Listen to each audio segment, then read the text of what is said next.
So I've decided to give you 3 tips for how to deal with whiners. Now, they're not on your sheet, but some of you may want to take notes because you need this, and this might be the most important thing you learn. So let me give you 3 tips for dealing with whiners. Tip number 1. Tip number 1 is don't be a big ear. Now, what do I mean by that? You know what? Every department I have determined has one big ear, right? One person in your area that everybody comes to complain and whine about stuff. I mean, all the time. If there's one thing, they're always going to come to that person. Some of you, after this program, need to make a decision to stop being the big ear. Now, I know. Here's what you're thinking, because I know people tell me this. I know you're thinking, well, Patty, you don't understand this. The reason I'm a big ear is because if I don't listen to the whiners, they may talk about me behind my back. Really? You think that's accurate, that they're not talking about you behind your back because you're the big ear? Are you serious? Wake up, people. They talk about everybody behind their back, including you. But at the end of the time, you listen to them and you want to slit your throat and say, why do I even work here? It's not worth it. Second tip. Here's one way to get them to quit coming to you. The next time they come and complain about something, you just ask this simple question. So, what solutions would you suggest? Okay, here's what they're going to do. I love these reactions. What are you? Some mini manager person asking me what suggestions I have. I just came here to vomit on you. Blech. Am I right? They don't have suggestions. They just want to whine and complain about stuff that neither of you have control over. Probably your boss doesn't have control over it. But you feel crappy at the end. They don't feel any better. You don't feel any better. And in the end, you only have to ask this question once, maybe twice. They will never come back to you. They'll go to somebody else. Victory for you. Because there are some things we simply cannot control. My third suggestion, if you haven't been uncomfortable already, and some of you are squirming, I can tell. Some of you, the most important decision you're going to make when you leave today is this. Some of you have to determine to stop hanging with those energy suckers.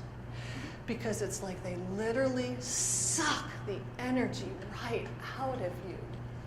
And what you don't realize is you not only go back into your department and aren't the kind, loving person you want to be, you go home and bring that same stuff back with you at home as well. I want to challenge you to have an honest and loving conversation with that person. And I know for some of you this is going to be really hard. And the reason is the biggest whiner in your department is your very best friend in the whole world. It's not just at work. They may even be related to you. And here is going to be what I suggest. Now, I'm going to give you 2 versions. Don't do the first version. Now, the first version may be honest, not loving. So you don't want to go to that person and say, your name is Aaron. So I wouldn't want to say to Aaron, who's my best buddy, because here's the reality, honestly. If you go out and whine, you're whining together. It's not just she whining to me. I'm whining back, right? It's a mutual thing. But I'm not going to want to say to Aaron, hey, Aaron, did you go to that change program with Patty? You're the whiner, right? I mean, when you were there, you knew that was you, right? Now, that may be honest. That was not loving. Am I right? So here's what I would suggest, some version of this, is I would suggest that what I say to Aaron is, Aaron, we have been such good friends for so long. Our boys started playing soccer way back in the day. You're like a sister to me. I have a really big favor to ask you.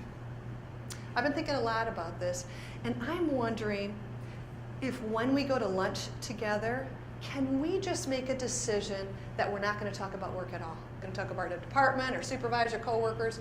We're not going to talk about it. We can talk about everything else in the whole wide world. I just want an agreement that we're just not going to talk about work. Is that something you would be willing to do for me? There's one of two things that will happen, guaranteed. One, it could be that Aaron will say to me, yeah, nah, I really like talking about work. And I may lose a friend. My belief is this: if we are truly, really good heart friends, all I have simply done is put a boundary around our relationship. We just can't talk about work. Everything else is fine. But the price I am paying to be whining is not worth the price I'm paying.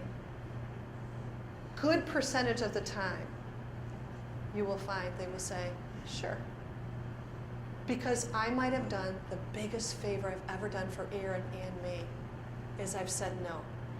I'm not going to do that any longer.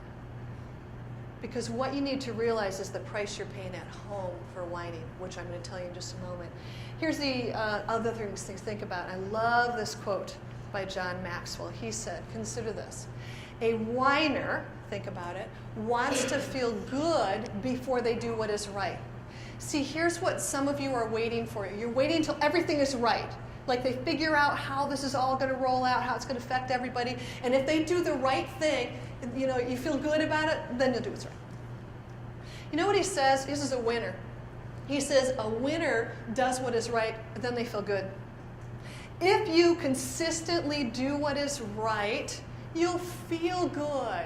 That's the challenge I have for you. Don't wait until everything is good. You'll be waiting your whole life. This is not just the only change that's going to happen. It's going to continue to happen more and more. So you just have to have a challenge or a decision to make with what you're going to do with it.